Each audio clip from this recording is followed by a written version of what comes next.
Good evening, everybody. You can keep talking if you want. I'm just killing time here. So, just in case you thought, well, when are they going to start, you know? We had some delays here with scheduling and shuttling Dr. Youngberg around this afternoon, so his wife is ill, and we've had to help take care of that, and and we tried to take his daughter over to a special program in Westlake and get dinner and all this other kind of stuff. So anyway, we got we're a little behind schedule, but he is en route, and so he's here, and I'm just here to kill time to kind of try to entertain you while he's coming. But it's nice to see how many of you are here. Is anyone here for the first? You haven't heard him at all this weekend? 1, 2, 3, 4, 5, 6, 7. Wow. Okay, that's great. Yeah, we'll fill you in about 5 minutes on everything he said. Oh, here he's in the back now, so he'll be getting set up with the audiovisual people. But no, I don't have to do that. You can just go to the church website, camarillo.sda.org, and you can go to our video archives, and you can watch last night's presentation and this morning's presentation. So I don't have to condense it for you, and you'll get all the stuff without missing anything. So, and you can redo it. You can keep replaying it until it sinks in. That's the nice thing about those kinds of things. So, and after Dr. Youngberg's talk tonight, he'll be in the back, and he'll have his book for sale. And I just learned he's got a second book that's going to be coming out, but it's in the editing phases, and so that'll be exciting. And he'll have some DVDs for sale, some of them which cover his 12 weeks to wellness, 12 sessions that he does. That is also available online that you can even register for and get that free online. But if you really want something hard copy that you want for yourself or your collection or to share with, you can buy his complete set of DVDs. So that'll be nice. That'll be available to you. So he'll be in the back. Answer questions, book signing, and things like that after his talk tonight. So we are really happy that all of you came out in this weather, even. I mean, you must think he's a good speaker or something, or has got something valuable to say. But you won't be disappointed, any of you who have come tonight. So, plus at least you're drier and warmer in here, too. It's really nice and comfy. Any questions? Anyone have any questions about some of the programs that you've seen? I hope you've gotten the brochures that we have, the general brochure for 2015. And if you want to know who put that together, it just looks so wonderful, that brochure, that 2015 Church Health Program brochure. It's Suzanne. Suzanne, you want to stand up? And she's our church secretary, and I just throw the information at her, and then she magically puts it into this nice brochure. So I don't put too much pressure on her, except we need it now. But she's very good at getting that stuff out for us. So, and there's also a CHIP brochure, CHIP program brochure, which we want you to know about as well, for the CHIP program that we hold once a year, usually in March, and it goes 4 intense weeks of lifestyle modification. So if you're interested in something that will continue, if you get sort of motivated and inspired by Dr. Youngberg, and you want to get into some kind of program in which you have not only, it's within your, it's cost effective, and it's a lot cheaper than going to some live-in program for 10 days or 2 weeks, and then you go back to your home again, and then what do?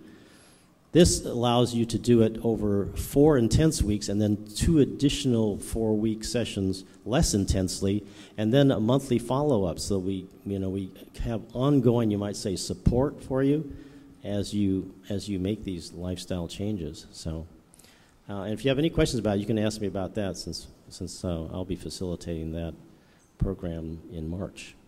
So, instant miraculous transformation, Wes. Thanks. Thank you, Dr. Lowe. Well, this group, right, that came out on that rainy Saturday evening. Kind of makes you want to be home and kind of cuddle up next to the fireplace and read a good book, doesn't it?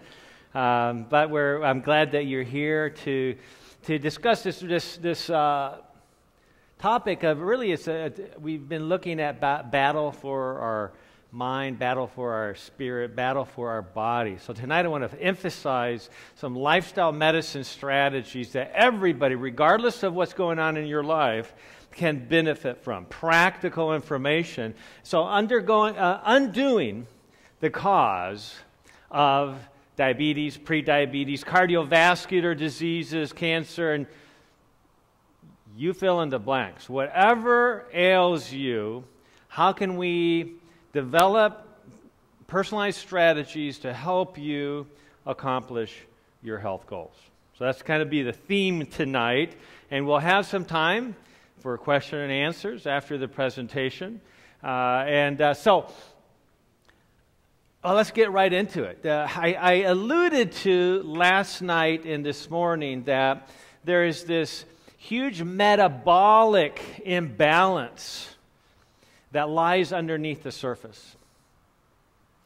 Why I like to talk so much about diabetes, in spite of the fact that most people don't have diabetes, is that most of us have the underlying metabolic imbalance that can lead to diabetes, or maybe you don't have those many diabetes-related genes.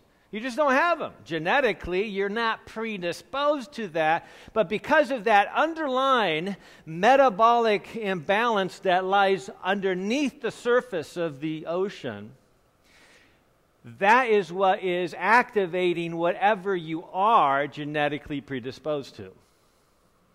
So that's why you can see all kinds of people who have real health issues, but they don't have diabetes, or they don't have heart disease, they don't have cancer. So everybody develops different conditions based on what they start out with, the underlying genetic predisposition that we have. So that's why it's important to pay attention to our family history. It's important to pay attention to our genetics, but all the while recognizing, as I mentioned last night, that only 4% of our the ultimate effect on heart disease or dying from cardiovascular disease, number one killer around the world, only 4% of that could be completely resolved if we didn't have that bad family history or that genetic inheritance. Right? So it's not primarily about bad genes, but we need to understand the bad gene issue so that we know which direction to go and what we're working to prevent or manage or reverse. I like to talk about diabetes because diabetes represents that tip of the iceberg. It's that little bit of ice that sticks out above the ocean surface. And that, in this case, represents high blood sugars. And I know that there's probably individuals in this room today that have diabetes or pre-diabetes. Did you know that if you're between the ages of 40 and 59, at minimum, 1 out of 2 of us already have at least pre-diabetes. Did you catch that? Okay. So if you're between the ages of 40 and 59, it's already at least a 50-50 chance that you have at least pre-diabetes. Now, we're going to be emphasizing this tonight because the pre-diabetes has historically been looked at. In fact, there wasn't even a term pre-diabetes prior to 1997. I remember the year well because we had just developed, in Guam, we developed the 5 stages of high blood sugar. Because in Guam, individuals were dying of diabetes 5 times faster than individuals with diabetes on the U.S. mainland. The death rate due to on Guam was 5 times greater. So the governor of Guam, partly because he was a very shrewd politician and he wanted to he was getting ready for the re-election campaign. He said, hey, let's put together a task force on the prevention of diabetes on Guam. And I was asked to head up that task force, thinking, how can you prevent a condition that already has complications even before it's diagnosed? Right? And I remember after we got this on the papers and developed our policies and protocols, there was a ER physician from Laguna Beach who would come out, and it was on government contract to come out and do some government programs. Funny guy, wonderful guy. We got to be good friends, and every time he came out to Guam from Laguna Beach, he would we'd meet for Thai food, right? Great food. If you like plant-based foods, Thai food's good, right? And I remember he was talking to me, and he said, Wes, you never believe what I read this morning in the Pacific Daily News, the Guam's newspaper. I said, what you read? It says there was this section about preventing diabetes on Guam. He was making fun of it. You know, he was like, what's the craziest thing? You can't prevent. That's a genetic disease. You know, you can maybe manage it, but you can't prevent it, and you certainly can't reverse it. And so I just let him talk, knowing that he kind of, you know, he was a good guy. And so I said, John, actually, I was the author of that. And and he kind of stopped, and he looked at me, and he wasn't sure whether I was messing with him or not, you know, at first. And then he says, well, I guess even ER physicians have something to learn. So he was very good about it. But it was because back then, back in 1996, 97, there was this notion that, you know, reversing diabetes, only quacks talk about that, right? And there's not even this notion that you could prevent diabetes. But that's where we came up with the 5 stages of high blood sugar, so we could start seeing clinically or educationally the stages of high blood sugar, and we'll look at that in a little bit. And so as we were looking at these issues, you know, I kept saying that this huge issue of metabolic burden that so many people have. But if you're between ages of 60 and 74, 2 out of 3 of you already have at least prediabetes. Talk about the new majority, right? Okay, the new normal. The new normal. And if you're 75 years or older, 3 out of 4 of you already have at least prediabetes. 1/3 of you already have full-blown diabetes. More than half of you don't know it. But when it comes to prediabetes, and again, I want to emphasize, this is a lot more, this talk tonight is a lot more than just dealing with diabetes and prediabetes. I'm trying to help you understand that this relates to every single person in this room, including myself. The new normal is that we have a blood sugar problem, and that relates to all kinds of problems, not just diabetes. See, this is that prediabetes is just an early warning indicator for the possibility that we might get diabetes in the future, and that's it. Just an early warning indicator. Now, it is that. It certainly is an early warning indicator. But prediabetes in of itself already dramatically increases the risk of heart disease. In fact, some studies, whether you have diabetes or prediabetes, you're already at 4-fold greater risk for heart attacks. In other words, the problem with clotting and plaque buildup and thrombus and actually having a heart attack or a stroke is already largely present in pre-diabetic scenarios. You don't have to become diabetic before now you're actually at risk. You're already at risk in prediabetes. And so it's not just an early warning indicator, it's recognizing, it's diagnosing somebody as having a condition that is dramatically increasing whatever you're already predisposed to. We're talking about autoimmune disease. We're talking about cancers. We're talking about a lot of things that most of us would never associate with diabetes or prediabetes. But that relates to this metabolic mess, this mammoth iceberg underneath the surface. That's what's really placing us at risk. It's not just the blood sugars. So if you do have diabetes, what's the focus, right? What's the focus of management if you have diabetes? Everything becomes is about what? Blood sugars. And so if and when you finally accomplish the task of controlling your blood sugars, you've arrived. You feel like you've actually accomplished and you're good now. But does that make sense? Does that make sense that if you just control your blood sugars, that now you're good? What about all the people without high blood sugars? Does that mean they're healthy?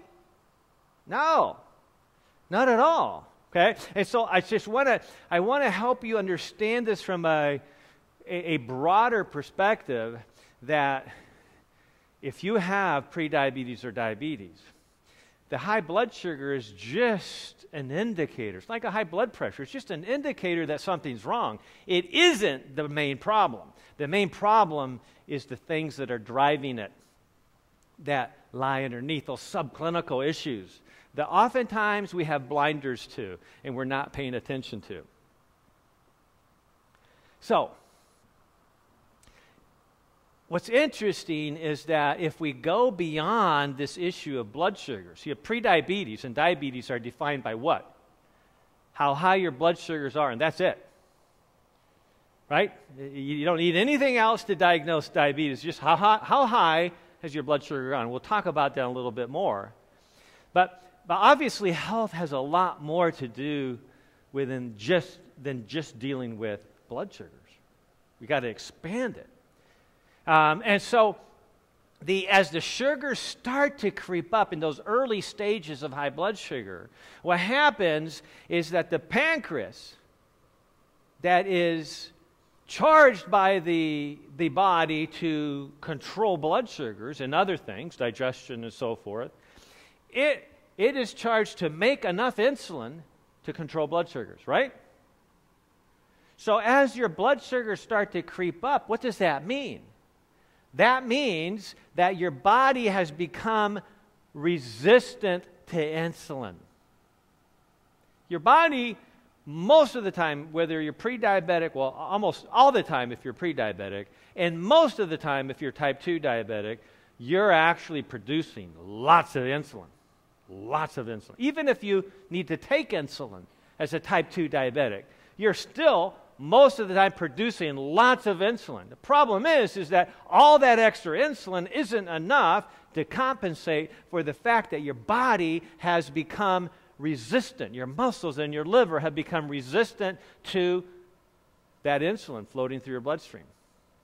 So essentially, insulin is like a key that is supposed to connect with that lock and unlock that doorway so that sugar can flow freely from the blood into the cells, where then it's processed for energy in the cells. It creates energy. So sugar floating in your bloodstream has no impact whatsoever on energy. It has to get into the cells to create energy. So if the muscle and the liver are shutting its doors, literally they're removing the lock from the doorway. They just take that lock, that receptor site, and move it into the cell.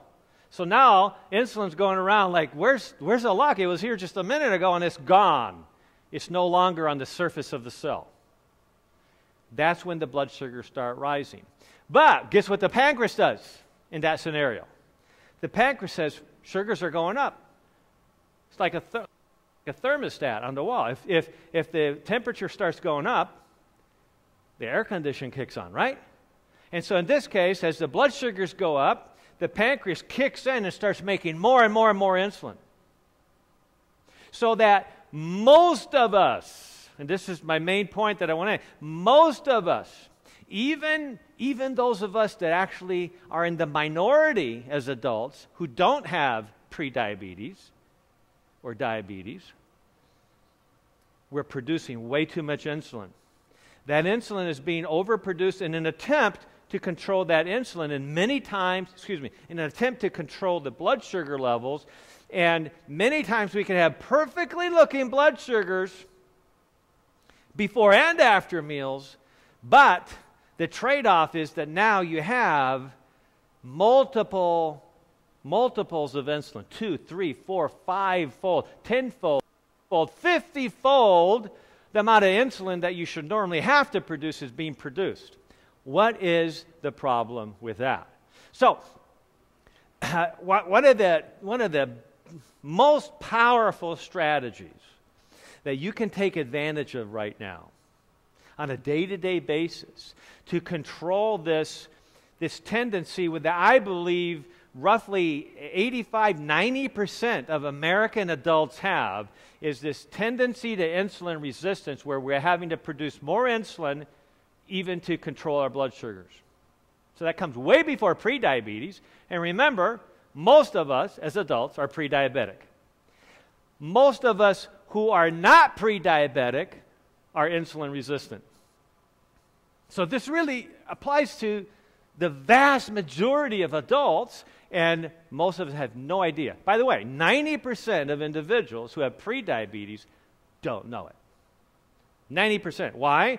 Because even if your doctor is paying attention to your fasting glucose, right, on that comprehensive metabolic profile that is run with every physical on a yearly basis, and they're even if they're paying attention to prediabetes, and prediabetes begins at 100, a fasting blood sugar glucose of 100 is pre-diabetic. Once it gets to 126, now it's full-blown diabetes. Okay, so even if your doctor is paying attention to that, unfortunately, there wasn't, most doctors practicing today went through school at a time when prediabetes wasn't even a term. It didn't happen until 1997. And so it's kind of still considered one of those, those soft diagnoses. Doesn't really mean much. It just means you might have a little bit of risk. And so they oftentimes forget to address it because they're putting out the bigger fires, at least in their mind, right? And so the challenge, though, is that if you were to actually eat something and then check your blood sugar, now that becomes a much more sensitive way to determine whether your blood sugars are high or low or normal. So we'll look at, in fact, for those of you that have my book, Goodbye Diabetes, page 90 has a whole graph on that, and we'll see on one of the slides here. So, strategy number one is that exercising helps neutralize this tendency for the muscles to not want insulin, not want any sugar, right? So the reason the blood sugars start to creep up or the insulin levels start to creep up is because the muscles are full of sugar. So why would they want more? Right? The muscles are a storehouse of sugar. They have all the sugar they want, and so as more sugar is trying to get stored by the insulin, the cells say, hey, I don't want any more sugar. We got plenty. But guess what happens? As soon as we get up and we get active, the manager of that muscle cell, the nucleus, the genetic manager, that internal intelligence of every muscle cell, all of a sudden starts evaluating the situation and recognizes if I don't start accepting more sugar, I could run out. And so quickly they put those locks into cell surface again so that insulin can connect and open up the door so sugar can flow from the blood. Blood sugar's normalized now without stimulating the extra production of insulin. That's why exercise is so important. Unfortunately, less than 20% of Americans today take advantage of even moderate exercise. Now, what's what's the most important time to be active? A little bit of a trick question. Go ahead, give me some ideas. Early in the day, what else? After meals. Okay, that's what I was fishing for. Thank you. Okay, now, there are many types of exercise that are important. In fact, I was recently talking to an individual that works nights. And their circadian rhythm is just messed up. And so I encourage them that one of the things that they need to do is get home as quickly as possible right after work and get to bed before the sun gets too high, right? Get to bed so that they get their sleep in, and as soon as they get done with their sleep, then get outside in the bright light and exercise. It resets your clock. So exercising out in the fresh air, in the early morning light, is a powerful regulator of your circadian rhythm.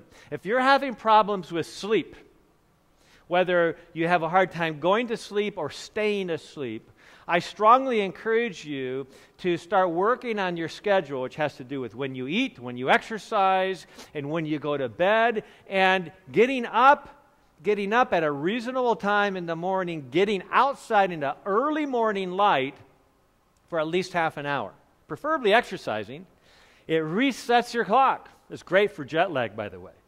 Just get outside into the bright light and exercise hard, and it'll basically take care of jet lag within a day if you do it right away. So exercising in the morning is good, but there's something special, especially for the vast majority of us who struggle with this pre-diabetic syndrome. Right? If over 50% of us have pre-diabetes, basically over 85% of us have pre-diabetes. Walking or doing some similar mild to moderate exercise immediately after eating is one of the most powerful strategies to prevent, manage, and yes, even reverse, not just prediabetes, but diabetes. Just in case I don't get to this, I'm going to tell you the story right now. A year and a half ago, in fact, I'll tell you his name, Tom Zapara, because he's very proud of the fact that he accomplished this. Tom Zapara, who's an 89-year-old man, had actually had a lot to do with encouraging me to write this book, Goodbye Diabetes. He kept calling. The publisher said, "Come, when's this going to be out? When is it going to be out?" We're going through the editing process, etc. Because he had a close friend that he wanted to give this book to. And this close friend had severe diabetes, and he was very eager to get this book to his close friend. Well, as he was reading, finally he decided, if I'm going to be able to talk intelligently with my friend about this, I better read it myself. So he did. He read the book himself, and he became convicted that maybe he should test himself out too. Maybe this isn't just something that happens to other people. Maybe I should check it out. He just had a physical with his cardiologist. She said, "You're doing great." He said, "But I better really check this out." So he came to see me in Temecula. Actually, we just did it all by phone. He's in Laguna Beach.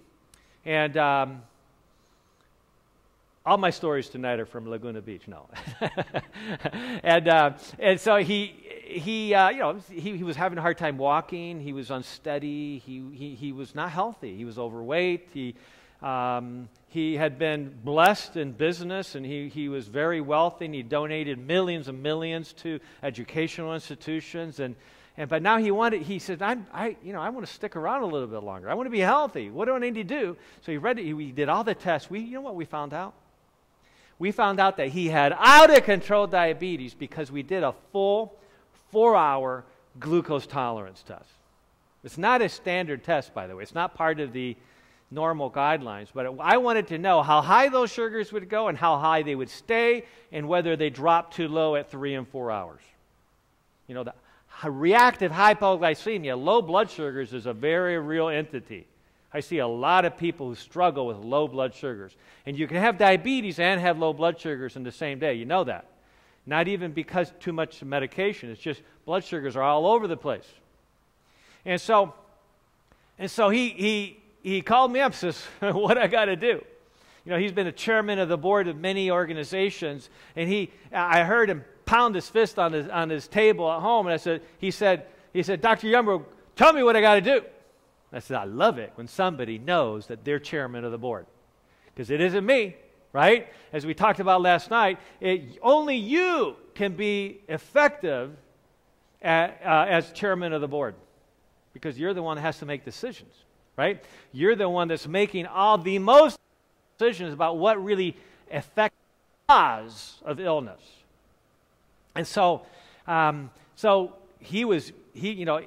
anybody who's been ever been successful in business, I love those patients because they know how to be successful in any other area too, right? They just know that you just buckle down and you take care of business, right? You just figure out what you got to do and then you do it. You just do it. And that's exactly what Tom did. And his blood sugars, by the way, were running 400 after the carbohydrate drink that he consumed. 400. He didn't have a little bit of diabetes. He didn't have pre-diabetes. He had out of control diabetes, and there had been never any discussion about that. That was his number one risk factor for a heart attack or stroke was that, and that hadn't been addressed yet. But he started taking charge. And I explained to them this concept about walking after me. He says, yeah, but, when I walk down the halls, I'm bouncing off the walls, because I don't have good balance anymore. And I said, well, I'm sure your wife would love to go on a walk with you. And the cutest thing, I had people tell me that they would see Tom and Vaisapara holding hands, walking down the street in Laguna Beach. And they did it after meals. And he would actually go for a 40-minute, not initially, but worked up to a 40-minute walk after breakfast. Totally changed his diet, completely plant-based. And you know that 7 weeks later, 6 weeks later, a week before his 90th birthday, we did a whole new set of, and he didn't have diabetes anymore. 6 weeks. 6 weeks. Because he had chosen not to do baby steps, but to get serious and get radical about reversing this, about saying goodbye to this condition. He had this huge 90th birthday party where he celebrated the fact that he had reversed his diabetes. Well, sometimes we can be quite successful at doing things in the short run, but maintaining that all those healthy choices in the long run can sometimes be right? I mean, we're all human. So about 2 months ago, Tom Zapara called me up and he said, Wes, I got to get some more tests done. I want to make sure what I'm doing is right. I'm a little concerned. I don't want to be slipping. I love to hear that too. He had already recognized that he's policing himself, right? Am I doing this right? We did all the tests. And I was able to talk to him. I talked to him for a whole hour, and I said, Tom, not only are you still no longer a diabetic, but now that you know that you don't have pre-diabetes, a year and a half later, following consistent strategies are powerful, and you don't have to be in your 40s to be able to accomplish that. You can do it in your 50s and your 60s and your 70s and your 80s and your 90s. I've seen it happen many times. It's exciting how that happens. And one of the strategies that Tom used so well was exercising right after meals. Now, why would that be so important? Why not just relax and let your food digest, and about an hour and a half later, then go for a walk. Right? That seems to be more reasonable, doesn't it? Here's the problem. Most of the problem with high blood sugars occurs right after meals. There's a blood test a doctor can run on you called the hemoglobin A1C. I wish it was a better name for it. It's kind of like really a strange name, but I call it the sticky blood sugar pathology test, because it's essentially. By the way, I believe everybody, including teenagers, should have that test. Okay, traditionally, doctors use that test primarily as a way to manage somebody who's already been diagnosed with diabetes.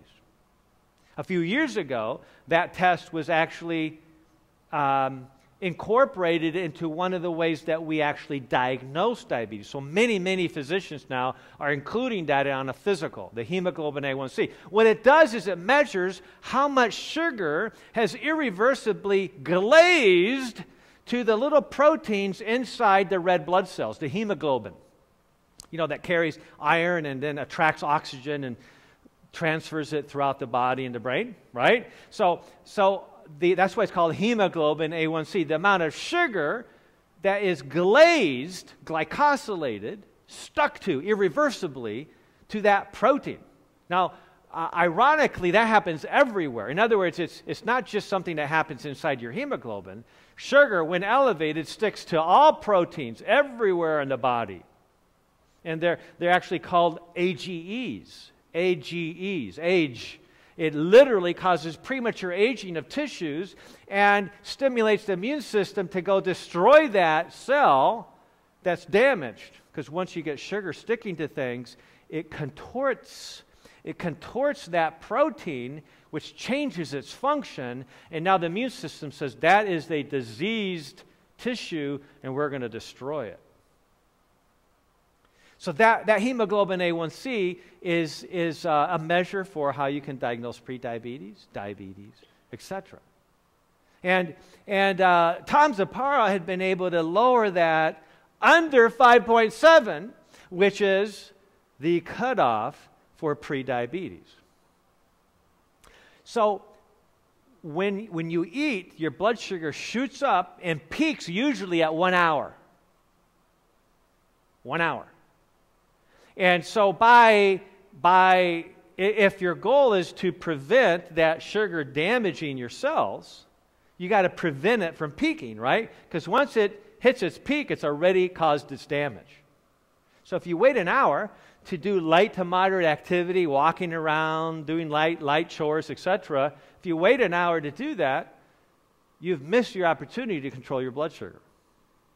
So the people who have been able to reverse their diabetes, I had a Hispanic lady, middle-aged Hispanic lady who came to me, and her family doctor said, "You got to get on insulin now," and that scared her.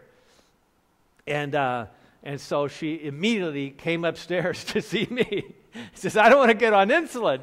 And so when her family doctor, who knew me, recognized that she wasn't going to do the insulin, she said, "Well, at least talk to Dr. Youngberg and then come back to see me I give you 2 months." Her fasting blood sugars were over 300. Her after-meal blood sugars were 450 plus. It's understandable that her family physician felt that she needed to go on insulin. Very understandable. But I could see the determination in this lady's eyes. And I explained to her this concept. And she started doing a half an hour. Again, she's out of control diabetic. She had a lot to lose.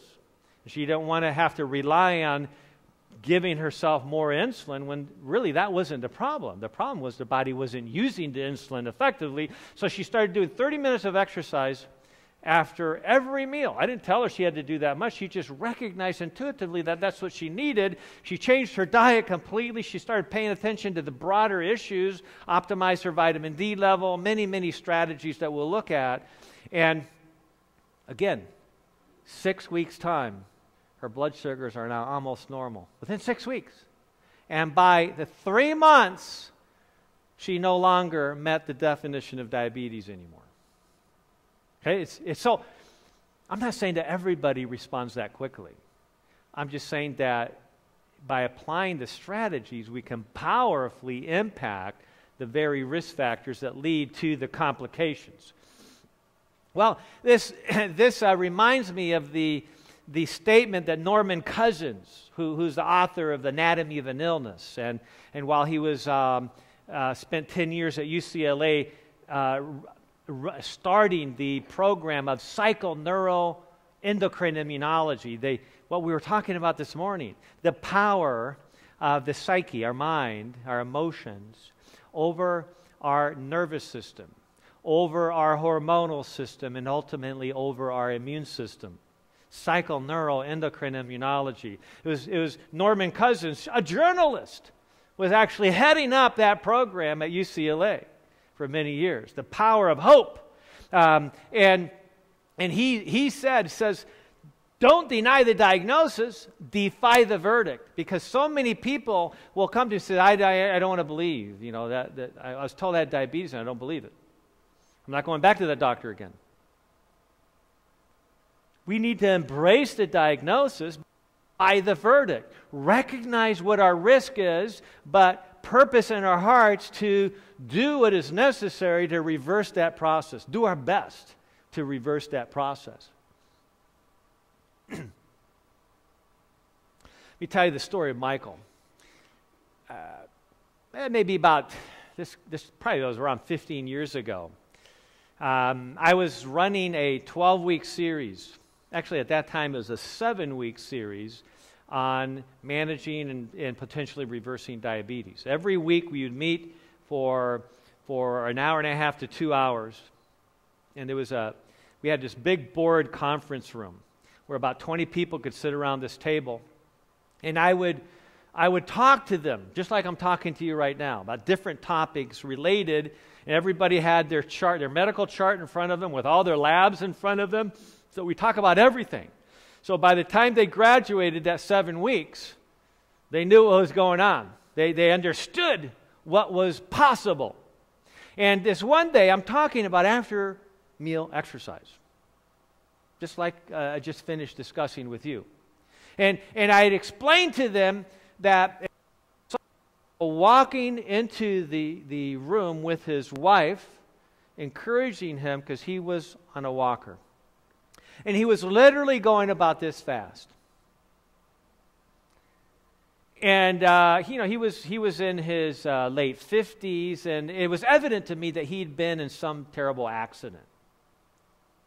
And as I'm talking about this after meal exercise, I'm looking at him, and it's literally taking him minutes to walk around to where there was 2 available seats on the other side of this big boardroom table.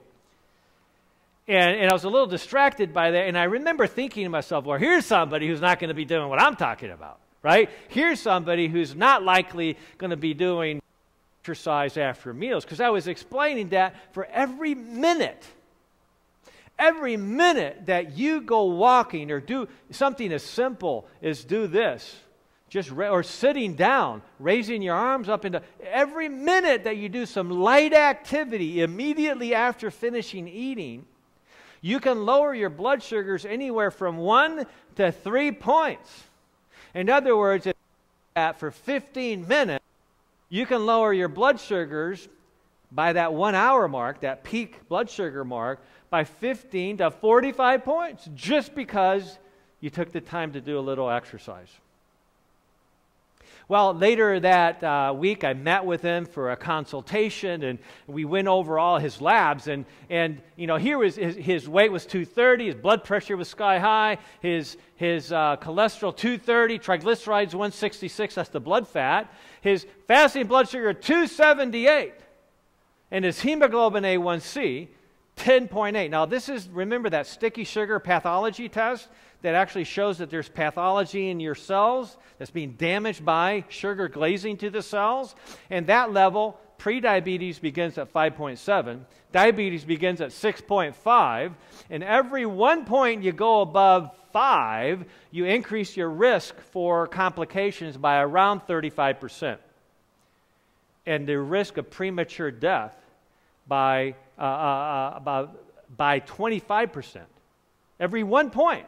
So he was 5+ points higher than he should have been. By the way, optimal. I'm not talking about diabetics now, but non-diabetics who get this test, it really optimally should be at 5.0 or a little less. Why? Because that's what represents the best blood sugars. So that's what we strive for, and hardly anybody is at 5.0. That's why this is a problem that is everywhere, 90+% of adults. Well, you see that within 3.5 weeks, Michael had already lost 9 pounds. His blood pressure is now normal. His cholesterol had dropped tremendously. And you see this in the CHIP programs that Dr. Lowe was talking about that's coming up in a few months, that you see dramatic changes in cholesterol in just a couple weeks. His triglycerides, the blood fats, dropped by 60-some points. But look at his blood sugars. Went from 278 to 90. And a phenomenal drop of 2.6 points in the hemoglobin A1C. I challenge you to find one drug trial that does that well in 3.5 weeks. There's no such thing. You can't do that with drugs, even insulin. And very powerful. Why? And so I saw him 3.5 weeks later. I go, Michael, what in the world have you been doing? And when I asked him that question, he actually looked somewhat incredulous, offended to me. And he says, what do you mean? I just did what you told me to do. And I said, well, what was that? what did I tell you?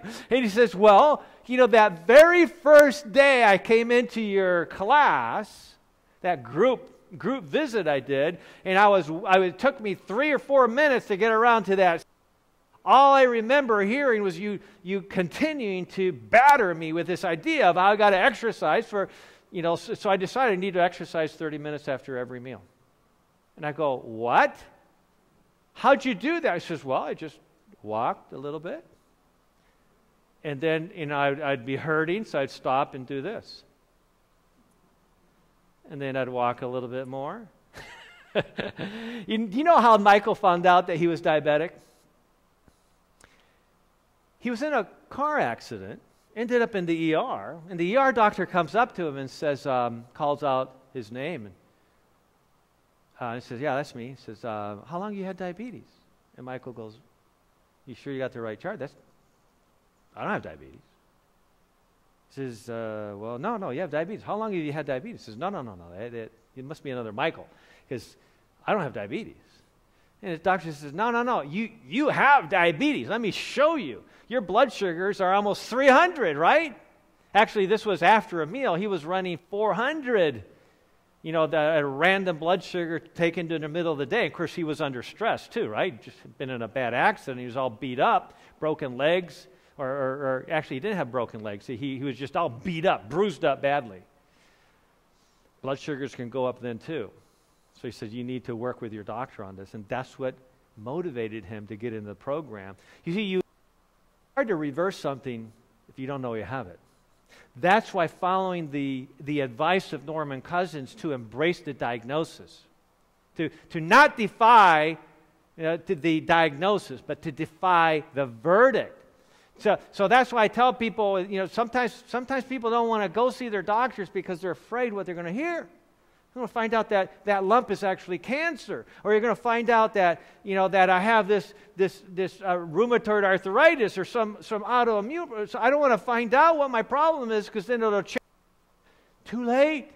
Okay, you want to know what that is because knowing what it is can give you the awareness that helps you now find a solution so that you can truly defy the verdict.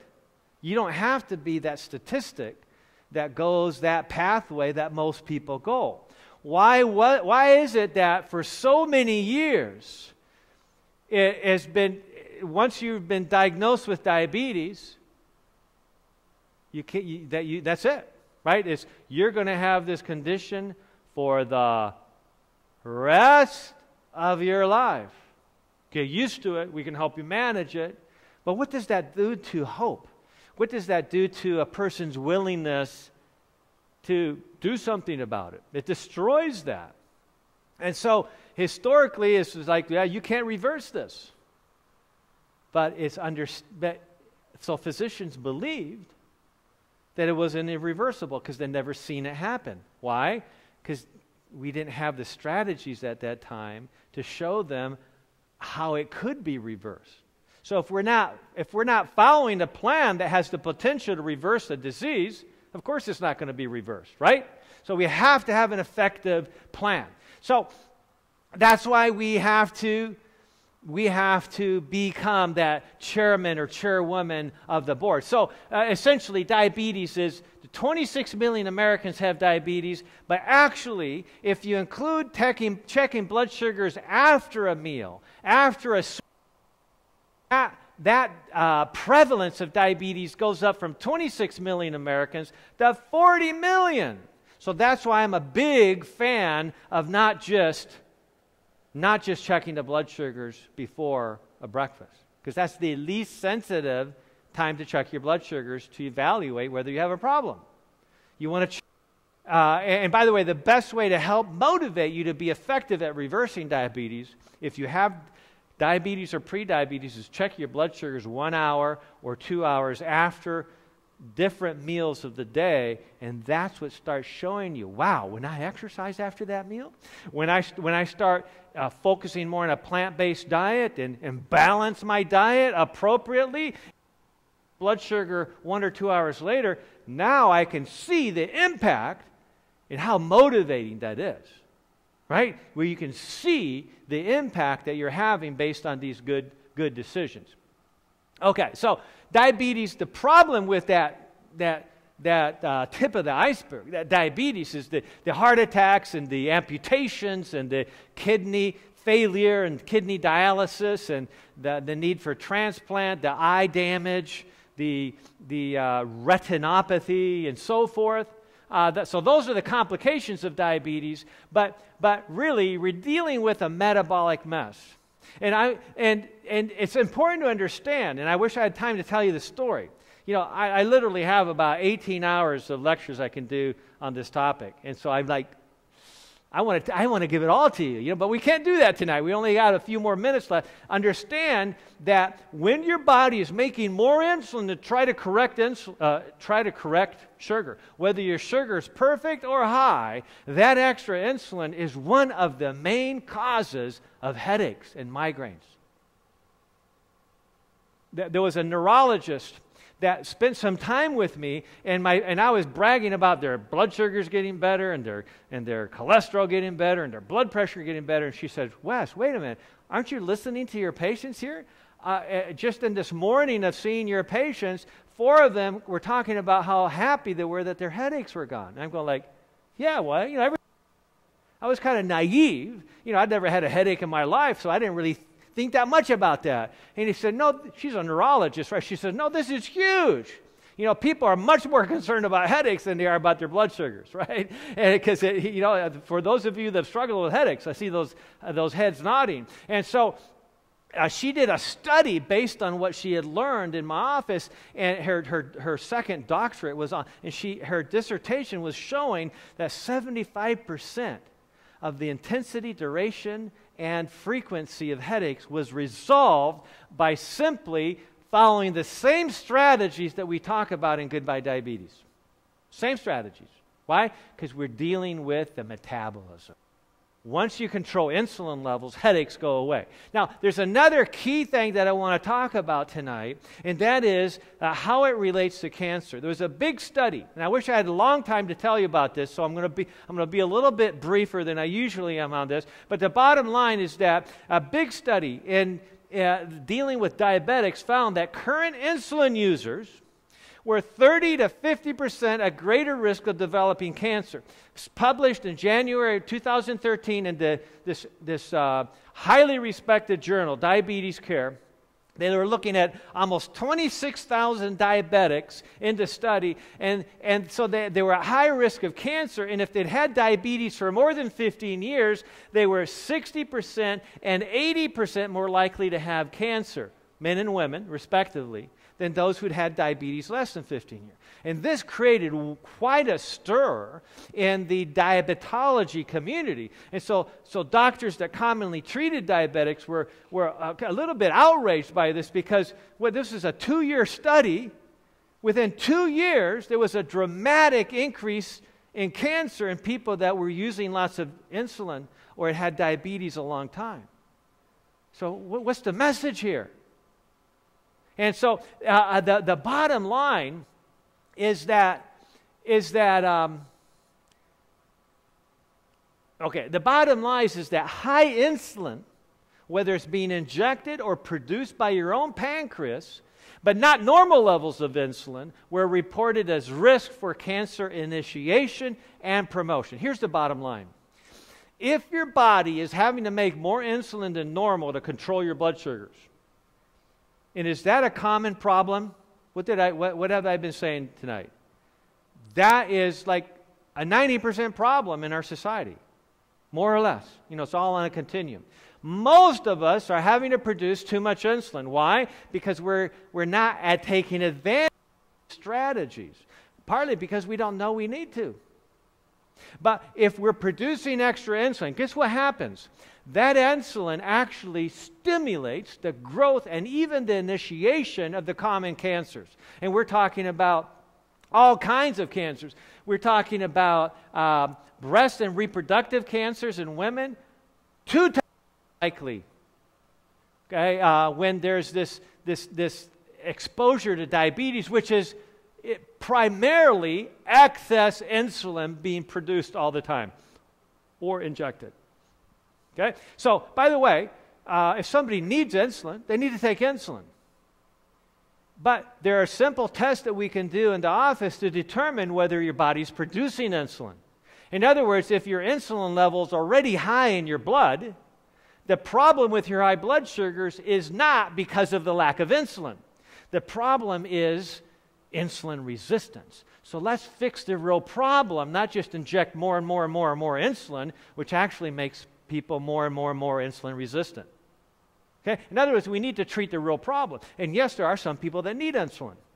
We can determine that by adequate testing, by the appropriate testing. And certainly type 1 diabetics need insulin, but many type 1 diabetics who have no ability to produce insulin anymore, they oftentimes get more insulin than they need. Why? Because they're also insulin resistant.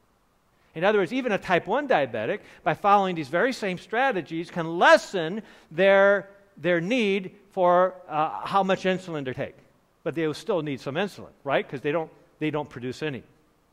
So it's very exciting. So men were 3 times more likely to develop colon cancer if they'd had this high insulin scenario going on. Women were 120% more likely to get skin cancer. So skin cancer, prostate cancer, ovarian cancer, breast cancer, colon cancer. These are terrible scourges in our society, and what I'm suggesting to you tonight is that one of the big drivers, these big unknown drivers, is just simply insulin resistance and all that extra insulin that is trying to control blood sugar. So following the strategies of goodbye diabetes, heart disease, also can help say goodbye to a large percentage of cancer.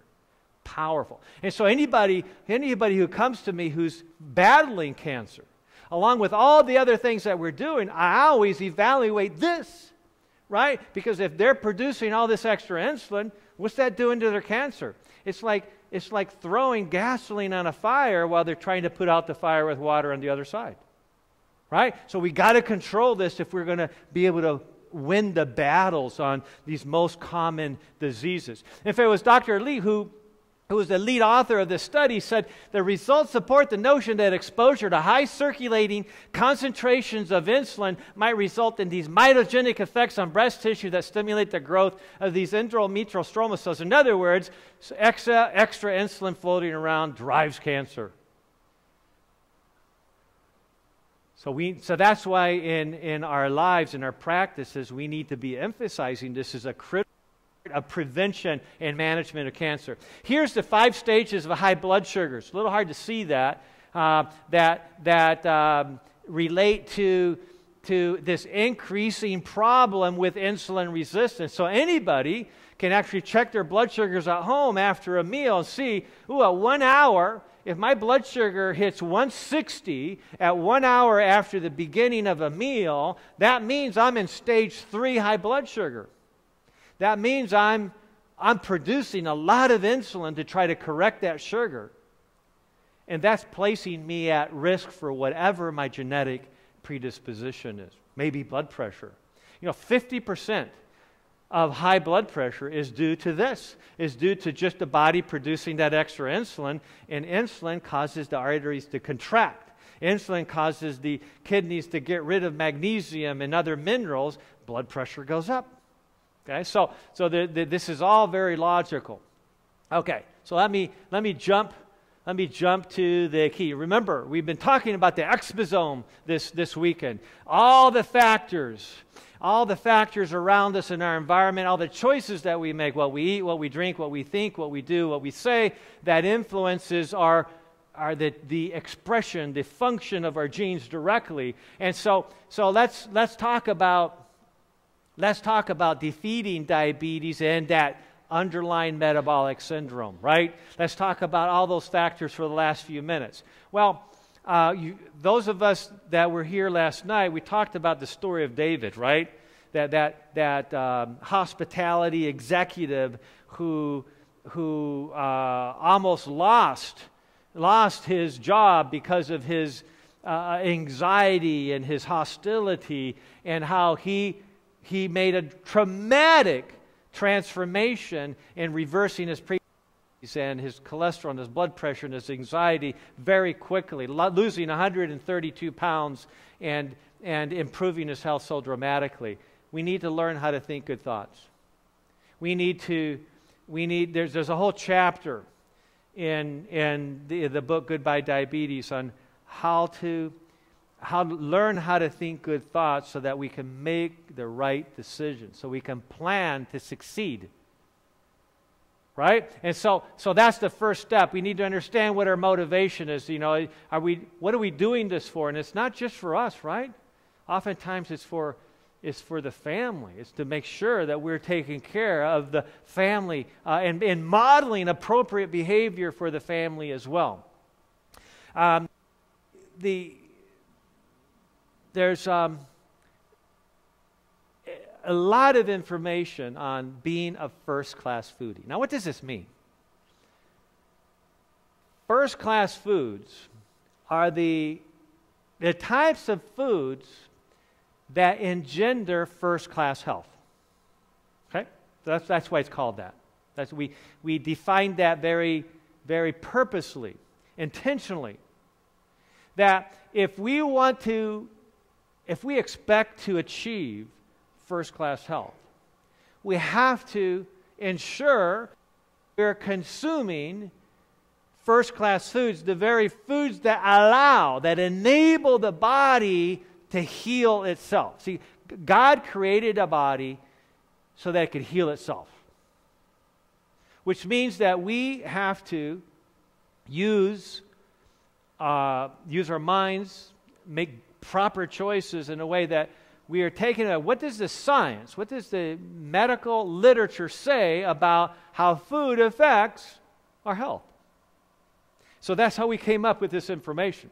There's so much that we could say about this. This would take a couple more hours. But the bottom line is that we need to choose properly. Now, so let me go through a couple quick strategies, and then we'll go through what we call green light, yellow light, and red light foods.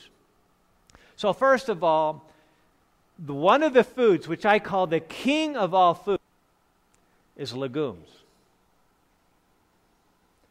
Legumes, and by the way, that doesn't mean that everybody has to eat legumes.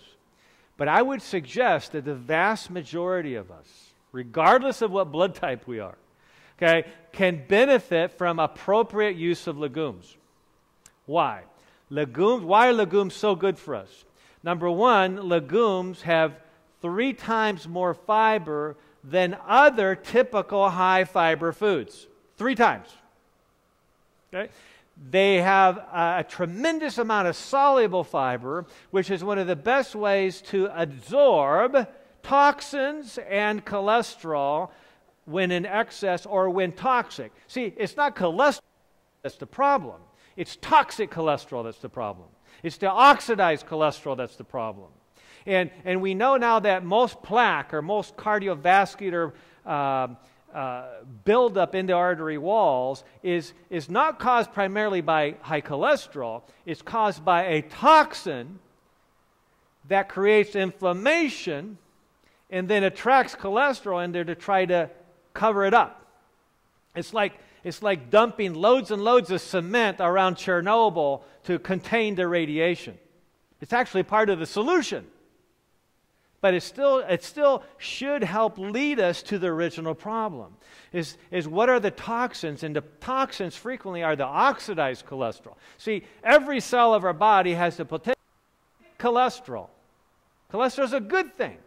It was designed. Cholesterol is what makes all your stress-related hormones. You know, we have to have stress-related hormones. You know what happened? You know anybody has no stress at all? That means they're dead. Okay? So we call it eustress. There's a healthy amount of stress. If you don't have healthy stress, then you have no vitality whatsoever. You have to have a certain amount of cortisol and stress hormones to have an active immune system. But if you have too much or too little, that's bad. So cholesterol is what makes cortisol, what makes pregnenolone, what makes estrogen, what makes testosterone, what makes progesterone. If you don't have enough cholesterol in your body, you're not going to make adequate hormones. And there's a lot of problems with imbalances of hormones in our society. So the point is that it's the oxidized cholesterol that comes from our diet. See, our body can cholesterol, but when we consume cholesterol in our diet, that cholesterol has been oxidized much of the time, and that oxidation is a toxin. And that's what can initiate the atheroma and the damage to the arteries and the plaque buildup and the plaque rupture that causes strokes and heart attacks. So legumes, beans are a great way to suck up those toxins and to suck up that toxic cholesterol. And also beans have 3 times more healthy plant-based protein in them than other vegetable foods. So tonight when we were eating at this wonderful restaurant, what's the name of it, Dr. Lowe? Joy. And there was a T-shirt on the wall that said, "Don't ask me where I get my protein, and I won't ask you how high your cholesterol is." I thought that was kind of cute. But it's actually, it's actually very, very true that it's not an issue of where we get our protein as we eat a plant-based diet. But my point is we want to make sure that we're choosing healthy plant-based foods that are appropriately balanced with protein so that we can balance our diets to stabilize our blood sugars. So legumes provide that wonderfully, and we need to take advantage of that. Okay, don't drink your fruit is another recommendation. Okay, well, by the way, I'm talking to people who have high blood sugars, high blood fats, or high blood pressure, or high fat weight, fat-related weight. Don't drink your juice. Why? Because that's a lot of calories concentrated. That does what? It shoots your blood sugars up, which then shoots your insulin up, and now that insulin then creates its havoc on the body. So we want to pay attention to that. So there's all kinds of these strategies that are outlined in detail in the book Goodbye Diabetes. So we want to join this food fight and understand and remember it's the pigments in these foods that change the way the genes work and activate them properly. So what about first-class foods? First-class foods are essentially foods that are completely unprocessed. Completely unprocessed.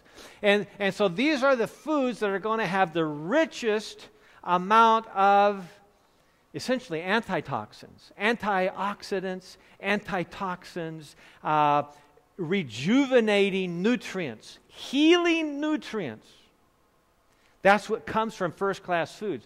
Green leafy vegetables, we need lots of deep greens. We need lots of colorful vegetables, beans, legumes, starchy vegetables, especially the colorful starchy vegetables, fresh fruits, whole unrefined grains, raw nuts, seeds, whole food fats, like a little bit of avocado, things like that. That helps your body absorb the nutrients so that you can get the most healthful benefit from those foods. And then in terms of fluids, water.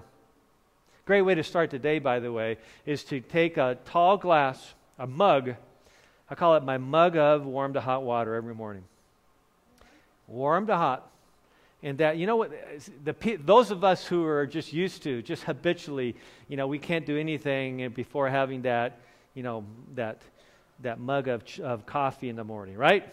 Right, and it's we're so used to it, we just can't dream that we could do without it. But here's one of the problems: is that, and we don't have a lot of time to talk about this tonight, but the caffeine actually dramatically increases blood sugar and then insulin production, even if it's black coffee. Okay, so what can we do in a way to get the best of both worlds? And so what I suggest is, and I tell many people, try this out. A mug of hot water with the juice of a fresh lemon squeezed into it, that'll wake you up just as well as a mug of coffee will. Try it. If you don't believe me just because I said it, right? Believe me once you've tried it. I have people coming up to me all the time. Says, I couldn't believe it. I tried it. And it's the hot liquid that wakes you up. Caffeine can't wake you up. It can only keep you up. Okay, I'm serious.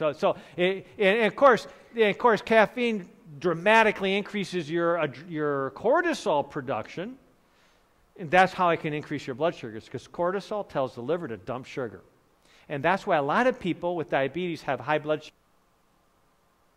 That dawn effect, right? That your cortisol is the highest just before you wake up, and that can stimulate your blood. That can tell your liver to dump sugar. But if you start following all these other strategies, your liver starts becoming more sensitive and is not as likely to dump sugar at inappropriate times. Okay, second-class foods. Second-class foods, actually, a lot of foods that are actually good, but we need to understand is that these are somewhat processed, right?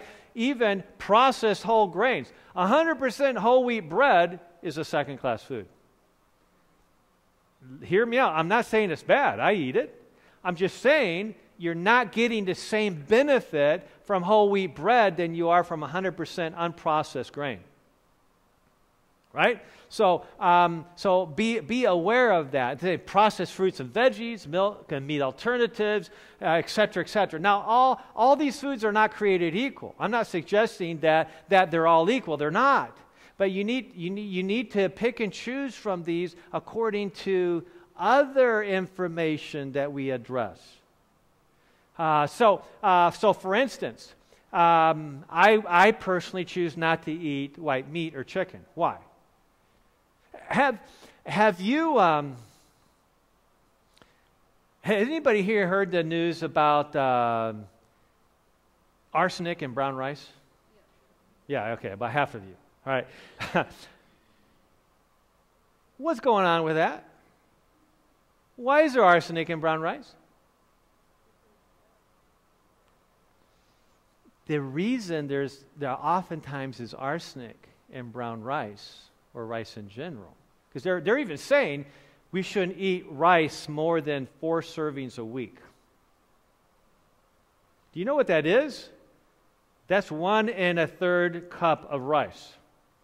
1/3 of a cup of white rice is 1 serving. Who eats 1/3 of a cup of rice?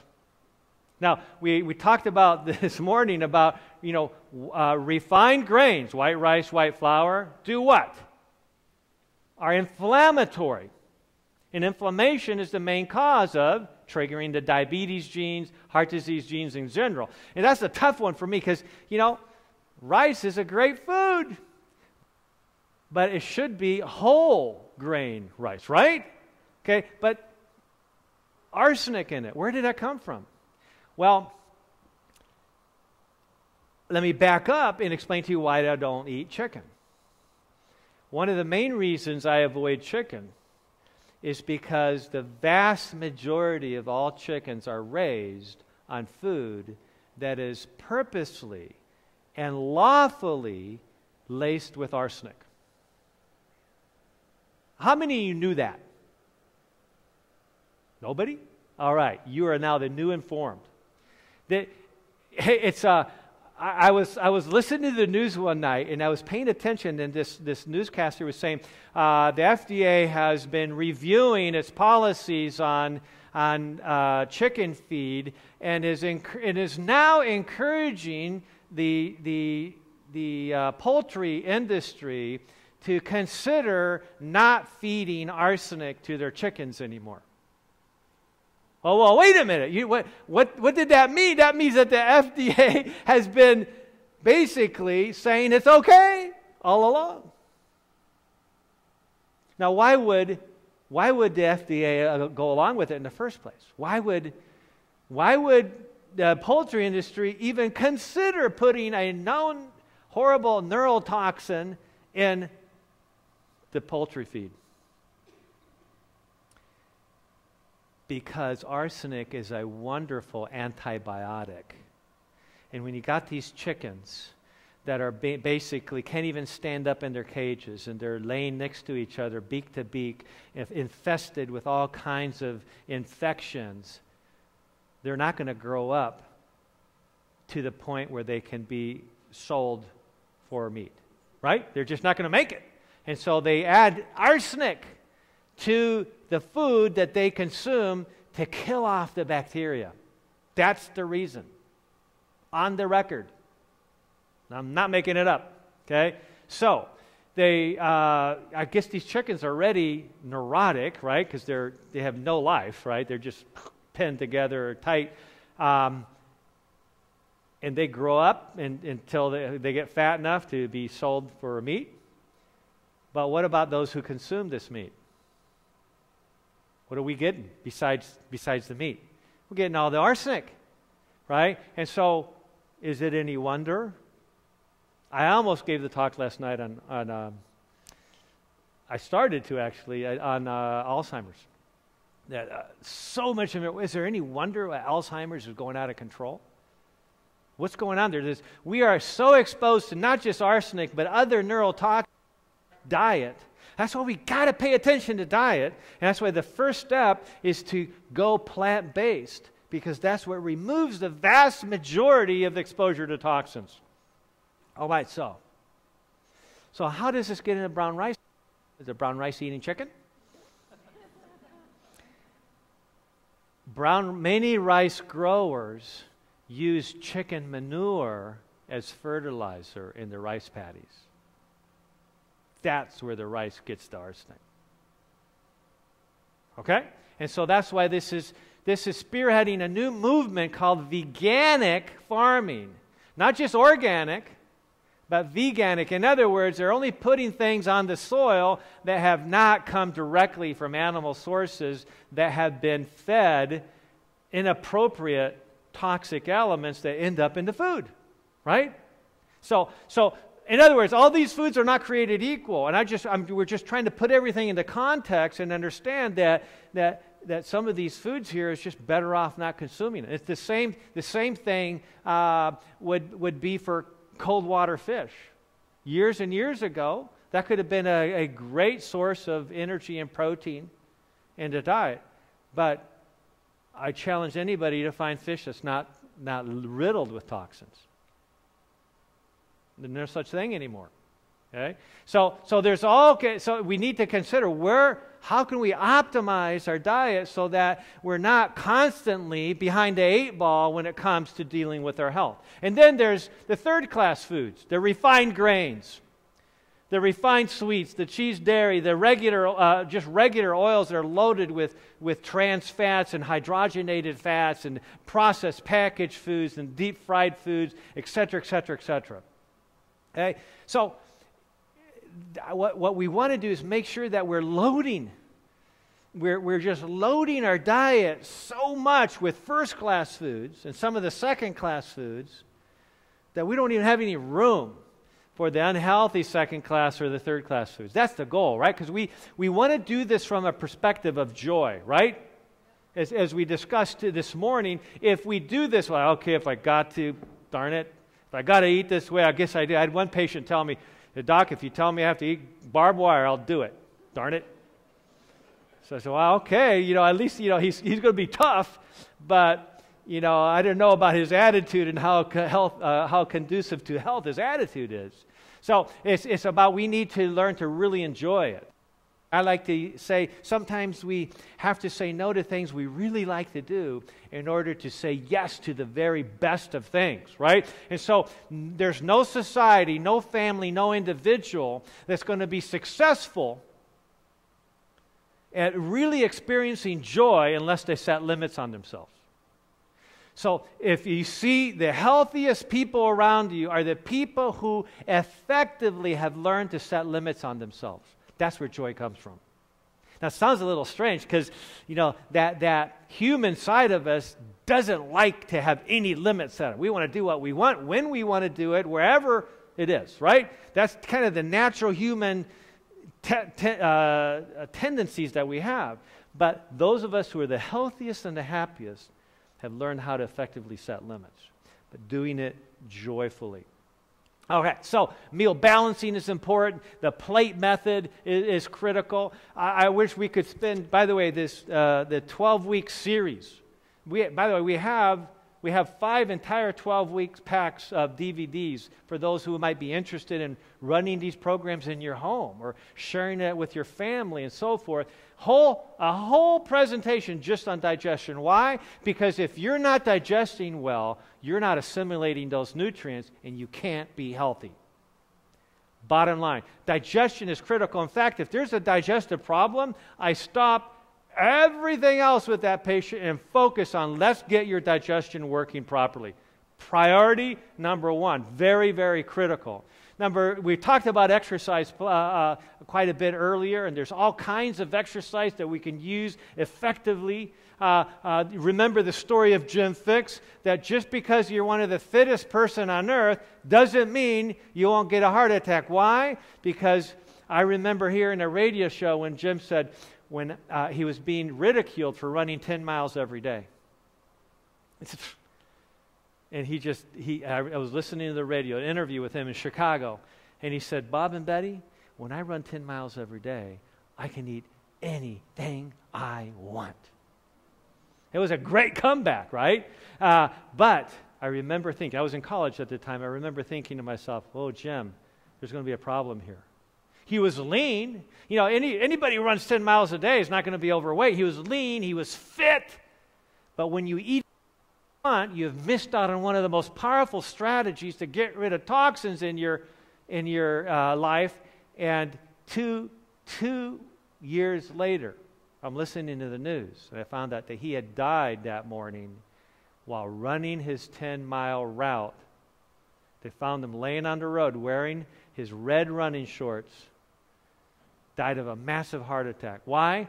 Because he hadn't learned that that plaque in your arteries doesn't get reversed with exercise. It only gets reversed if you add in a powerful dietary component to that. The other thing is be consistent. This is a great story. I wish I could tell you tonight. No time for it. But what about weight? It's not about weight. Don't focus on weight right now. Focus on the process.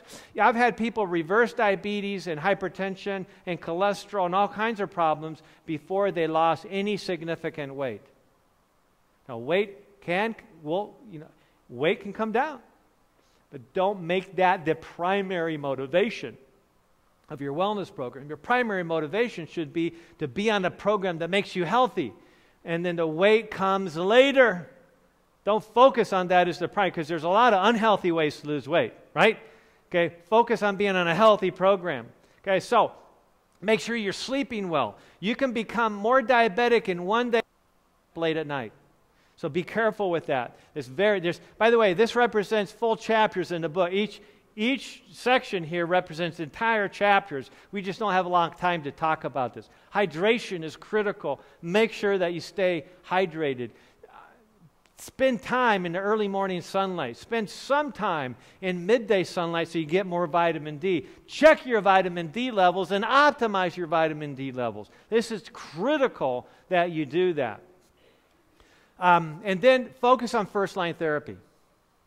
First-line therapy are the comprehensive lifestyle strategies whether you talk to the American Diabetes Association or American Heart Association, they always say, lifestyle therapy is first.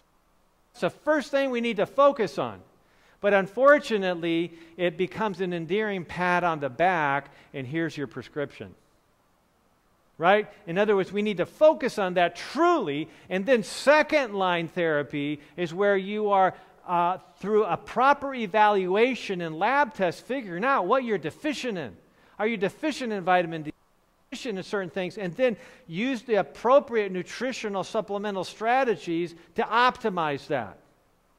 See, some people, all they want is a nutritional supplement. They don't want to focus on first-line therapy.